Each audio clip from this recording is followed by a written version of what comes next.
2025 में अब तक की जो भारत के लिए सबसे इंपॉर्टेंट घटनाएं थी उनमें से एक आज घटी है।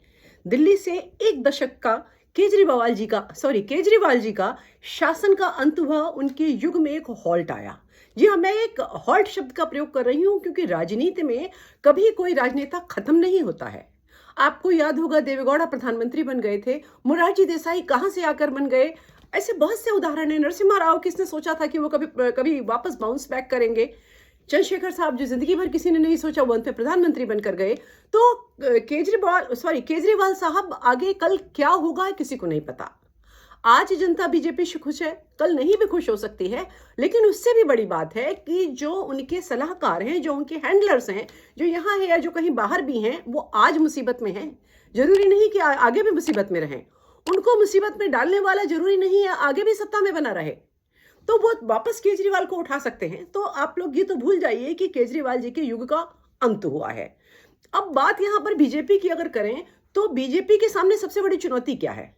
मुख्यमंत्री चुनना बीजेपी में कभी चुनौती नहीं होती, क्योंकि बीजेपी एक अनुशासित पार्टी है। वो किसी को भी अनएक्सपेक्टेड, मतलब अगर किसी का चांस खत्म करना हो तो पत्रकारों से कहला दो कि ये मुख्यमंत्री बनेगा, समझो वो तो निश्चित नहीं बनेगा। तो वो किसी को लेकर आएंगे और बना देंगे मुख्यमंत्री, और मुख्यमंत्री बन जाएगा, काम चल पड़ेगा। लेकिन असल चुनौती क्या है पता है? असल चुनौती ये है कि केजरीवाल जी ने हर क्षेत्र में, चाहे वो सड़क हो, पानी हो, बिजली हो, एजुकेशन हो, हेल्थ हो, पोल्यूशन हो, जमुना की सफाई हो, हर जगह उन्होंने ऐसा रायता फैलाया है, चीजों को नॉर्मल से इतने नॉच नीचे ले आया है कि उसको ठीक करना बीजेपी के लिए एक बहुत बड़ी चुनौती होगी। और उससे भी बड़ी चुनौती पता है क्या होगी? उससे भी बड़ी चुनौती होगी कि केजरीवाल कल से ही कहना शुरू करेंगे, जमुना साफ हुई नहीं, हम तो कर रहे थे, हमें भी नहीं करने दी।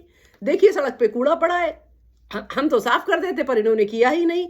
इस तरह से वो लगातार एक्यूजेशन और जो हिट एंड रन वाला हिसाब होता है वो करते रहेंगे। और वोटर भी इतना समझदार तो नहीं है ना कि वो आपकी फाइल की चाल देख ले कि ऐसे फाइल चलेगी, ऐसे पैसा सैंक्शन होगा, इतने दिन लगेंगे। नहीं, जब वो केजरीवाल उनको समझाएगा, देखो 3 दिन हो गए झाड़ू नहीं लगी है, तब वो कहेंगे हाँ, बीजेपी चुनने का क्या फायदा हुआ, 3 दिन हो गए झाड़ू नहीं लगी है।